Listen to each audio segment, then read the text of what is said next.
அப்படின்னா அலைஞ்சு போக மாட்டோம். மறுபடி சாலை மறியல் பண்ணுவோம். சாலையில உட்காருவோம். அனைத்து பொதுமக்களும் சாலையில உட்காருவோம். எங்களுக்கு எல்லா அதிகாரியும் இப்ப ஸ்பாட்டுக்கு வரணும். வந்தாதான் நாங்க இதை விட்டு கலைஞ்சு போக மாட்டோம். நேத்து காலையில, அதாவது 3 நாளா தண்ணி இல்ல. நேத்து காலையில இருந்து ரெஸ்ட் ரூமே போல நைட்டு வரைய. யாராவது இருக்க முடியுமா? தயவு செய்து சொல்லுங்க. நீங்க எல்லாரும் யாராவது இருப்பீங்களா? இருந்தோம். தண்ணி இல்ல, தண்ணி வரல. எங்களுக்கு தண்ணியே வரலங்க. ரெஸ்ட் ரூமே போகலங்க. எப்படி இருக்க முடியும்? பெண்களுக்கு எவ்வளவு ஒரு இஷ்யூஸ் இருக்கணும். காலையில ஸ்கூல் போறாங்க. அந்த ஸ்கூல் போற பசங்களுக்கு கண்டிகை வரலாம் பஸ்ஸே வந்து ப்ராப்பரா கிடையாது காலை டைம்ல. அதே போல ஈவினிங் டைம்ல கரெக்டா பஸ் கிடையாது. இந்த பிரச்சனை இருக்கு. அதுல ஹாஸ்பிட்டல் இது வரலாம் உள்ள வந்து ஒரு 10 பேர் மேல இறந்துட்டாங்க. அந்த ஹவுசிங் போர்டு கீரப்பாக்கம் தலைவர் வந்துதா என்ன வேணுமோ நீங்க எங்க குடும்பம் நாங்க செய்யறோன்றதுனால அவங்க இறங்கி அவங்க சொந்த பணம் செலவு பண்ணி அவங்க பண்ணிட்டு இருக்காங்க. என்ன ஆனா அரசாங்கத்துல தீர்வை எங்களுக்கு காணணும். தண்ணி வேணும். தண்ணி இல்லாம வாழ முடியாது. வாழ்வாதாரத்துக்கு முக்கியம் தண்ணி. அது கிடையாது. அடுத்தது செல்லு டவரு, அதுவும் கிடையாது. ஒரு வருஷமா டெத்து எத்தனையோ நடந்திருக்காங்க. ஏன்னா ஹார்ட் அட்டாக் நைட்ல வரும். ஆனா எங்களால இன்ஃபார்ம் பண்ண முடியாது. 108 கூப்பிட முடியாது. ஹாஸ்பிட்டல் இல்ல எங்களுக்கு. அங்க ஹாஸ்பிட்டல் இல்ல. மலையடி வாரத்துல நாங்க இருக்கோம். எப்படி மலையடி வாரத்துல இருக்கிறோம் நாங்க? எங்களுக்கு டவர் கிடையாது, ஹாஸ்பிட்டல் கிடையாது. செஞ்சுட்டு இருக்கு. ஒரு குருவி சத்தா கேஸ் போறதுக்கு மக்கள் இருக்காங்க, அரசாங்க அதிகாரிகள் இருக்காங்க. ஒரு நாய் சத்தா கேஸ் போறதுக்கு மக்கள் இருக்காங்க, அரசாங்க அதிகாரிகள் இருக்காங்க. நாங்க மனுஷங்களா செத்துட்டு இருக்கோமே டெய்லி தண்ணி இல்லாம. எப்படி எங்களுக்கு யாரு ஆதரவு சொல்றது?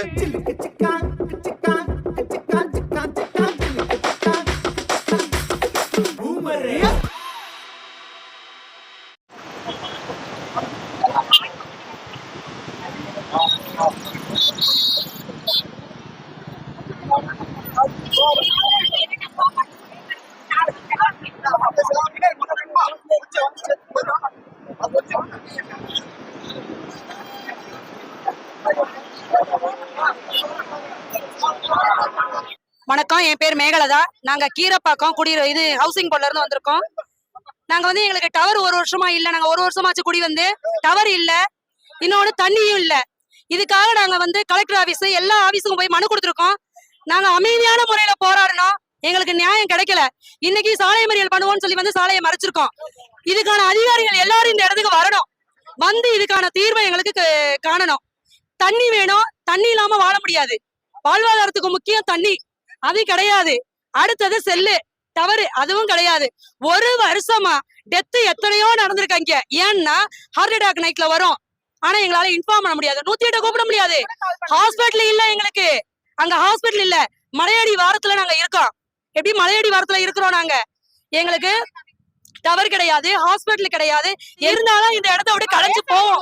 இல்ல அப்படின்னா கலைஞ்சு போக மாட்டோம். மறுபடி சாலை மறியல் பண்ணுவோம். சாலையில உட்காருவோம். அனைத்து பொதுமக்களும் சாலையில உட்காருவோம். எங்களுக்கு எல்லா அதிகாரியும் இப்ப ஸ்பாட்டுக்கு வரணும். வந்தாதான் நாங்க இதை விட்டு கலைஞ்சு போவோம். இங்க வரணும். கை குழந்தையில இருந்து வயசானவங்க வரைக்கும் எங்களோட பிளாட்ல இருக்காங்க. 1760 குடும்பங்கள் அந்த தண்ணியும் அந்த டவரையும் நம்பிட்டு இருக்கோம். எத்தனையோ கிணத்துல தண்ணி எடுத்தும் வரல, கொடுக்க முடியாது அப்படிங்கிற மாதிரி பேச்சு வருது உள்ள. நாங்க குடிதண்ணிக்கு கூட கஷ்டப்படுற மாதிரி எங்களை கொண்டு வந்து இங்க உள்ள வச்சுட்டாங்க. நாங்க என்ன பண்ணட்டும் சொல்லுங்க. இதுக்கு ஒரு தீர்வு இல்லாம நாங்க இங்க இருந்து போக மாட்டோம். நேத்து காலையில, அதாவது 3 நாளா தண்ணி இல்ல. நேத்து காலையில இருந்து ரெஸ்ட் ரூமே போல நைட்டு வரைய. யாராவது இருக்க முடியுமா? தயவு செய்து சொல்லுங்க. நீங்க எல்லாரும் யாராவது இருப்பீங்களா? இருந்தோம். தண்ணி இல்ல, தண்ணி வரல. எங்களுக்கு தண்ணியே வரலங்க. ரெஸ்ட் ரூமே போகலங்க. எப்படி இருக்க முடியும்? பெண்களுக்கு எவ்வளவு ஒரு இஷ்யூஸ் இருக்குன்னு உங்களுக்கு தெரியும் எல்லாத்துக்குமே. அதை நான் சொல்லணும்னு அவசியம் கிடையாது. எப்படி இருக்க முடியும் தண்ணி இல்லாம? அத்தியாவசியமான தண்ணியே இல்லைன்னா எங்களுக்கு எதுக்கு அந்த குடியில் நீங்க குடுக்குறீங்க?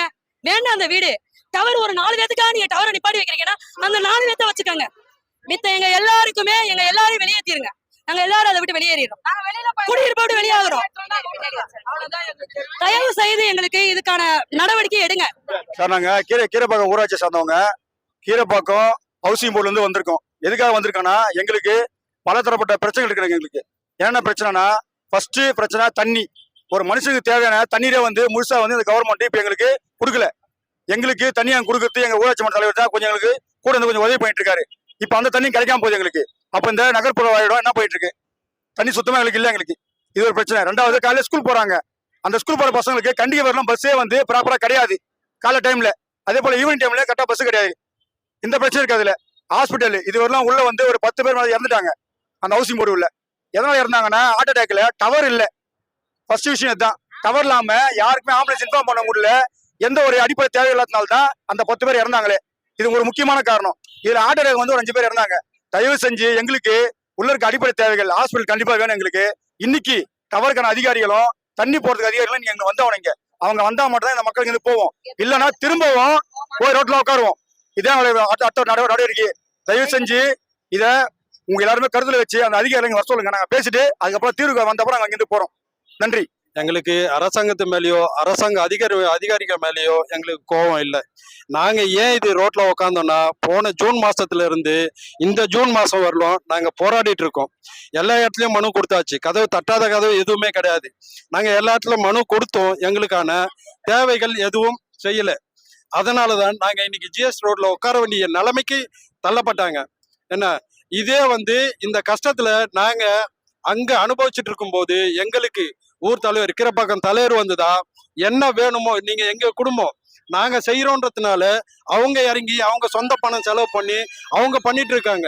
என்ன ஆனா அரசாங்கத்துல இருந்து 1.5 மாசத்துக்கு மேல ஆகுது. இன்னும் இதுவரையிலும் எங்களுடைய குறைகளை கேட்கவோ செய்யவோ யாருமே வரல. என்ன எங்களுக்கு தேவைகள் என்ன செஞ்சுட்டு இருக்கு? ஒரு குருவி சத்தா கேஸ் போறதுக்கு மக்கள் இருக்காங்க, அரசாங்க அதிகாரிகள் இருக்காங்க. ஒரு நாய் சத்தா கேஸ் போறதுக்கு மக்கள் இருக்காங்க, அரசாங்க அதிகாரிகள் இருக்காங்க. நாங்க மனுஷங்களா செத்துட்டு இருக்கோமே டெய்லி தண்ணி இல்லாம. எப்படி எங்களுக்கு யாருக்கு ஆதரவு சொல்றது? ஆறுதல் சொல்றது கூட ஆள் இல்லை அப்படின்னாக்கா அவர் ஒரு மனுஷன் இல்லைன்னா நாங்க எங்க போய் நிக்கிறது? யாருக்கிட்ட போய் நிக்க முடியும்? ஒருத்தர் கூட ஹெல்ப்புங்கன்னு ஒருத்தரும் வரல. ஓட்டு கேட்க மட்டும்தான் வந்து அரசியல்வாதிகளோ அரசாங்க அதிகாரிகள் என்ன சொல்றாங்க? உங்களுடைய கடமை ஒரு ஓட்டு போடாம இருந்தீங்கன்னா நீங்க அகதிக. ஆனா நாங்க ஓட்டு போட்டுட்டு இந்த சிரமத்தை அனுபவிக்கிறதுக்காக ஓட்டு போட்டிருக்கோம். மக்கள் நாங்க எதுக்கு இருக்கீங்க? அரசாங்கம் நிலைமை இன்னும் 1 வாரம் நீடிச்சா மொத்த பேருமே தற்கொலை தான் பண்ணிக்கணும். அப்ப தற்கொலை பண்ணிக்கிட்டாக்கா அரசாங்கத்துக்கோ இல்ல அரசாங்க அதிகாரிகளுக்கோ சந்தோஷமா இருக்குங்களா? எங்களுடைய தேவைகள் செய்வீங்களா? நேற்றுக்கு ஒருத்தர் வந்தாரு, ஸ்ரீராமன் சொல்லிட்டு ஒருத்தர் ஏஇ. அவர் வந்து என்ன தெரியுமா சொன்னாரு? நேற்று காலையில 10 மணிக்கு பேச்சுவார்த்தை நடத்தும் போது தண்ணி பஞ்சம் இனிமே வராது, அதுக்கு முழு உத்தரவாதம் நானு அப்படின்னு சொல்லிட்டு போனாரு. சொல்லிட்டு போன 3 மணிக்கு தண்ணி கிடையாது, போன் அடிக்கிறோம், ஒரு போன் எடுக்கல, ஒரு ரெஸ்பான்சிபிள் கிடையாது. எங்களை கொன்னுருங்க. இல்லையா நாங்க ஒட்டுமொத்த பேரும் சேர்ந்து 1760 குடும்பங்கள் இருக்காங்க. அந்த 1760 குடும்பங்களும் ஒட்டுமொத்தமா எங்களுக்கு வழங்கப்பட்ட பட்டா முதல் கொண்டு எல்லாத்தையுமே அரசாங்கத்துக்கிட்ட ரிட்டர்ன் ஒப்படைப்போம். எங்கண்ணா நாங்க இருந்த இடத்துலயே நாங்க அகதிகளா வாழ்ந்துக்கிறோம். இப்படி வாழ்றதை விட நாங்க அப்படி வாழ்ந்துருவோம். புரியுதுங்களா? நாங்க நிலப்பட்டாவை திருப்பி ஒப்படைக்கணுமா? அரசாங்கம் அதை எதிர்பார்க்குதான்னு கொஞ்சம் தயவு செஞ்சு பாருங்க. நீங்களே ஆலோசிச்சு பாருங்க. எந்த ஒரு மனிதனும் 3 நாள் தண்ணி இல்லை அப்படின்னா இருக்க முடியுமா? குடிக்க தண்ணி கிடையாது, சாப்பாடு செய்ய தண்ணி கிடையாது, குளிக்க தண்ணி கிடையாது, ஒரு அவசரத்துக்கு ஒரு டாய்லெட் போனா தண்ணி கிடையாது. இப்படி இருந்தாக்கா 3 நாளா நாங்க என்ன கஷ்டப்பட்டிருப்போம்? அதை கொஞ்சம் உணர்வு எடுத்துக்கொண்டு மக்களுக்கான தீர்வை உடனடியா இன்னைக்கே எங்களுக்கு செஞ்சு தரணும்னு நாங்க கேட்டுக்கிறோம்.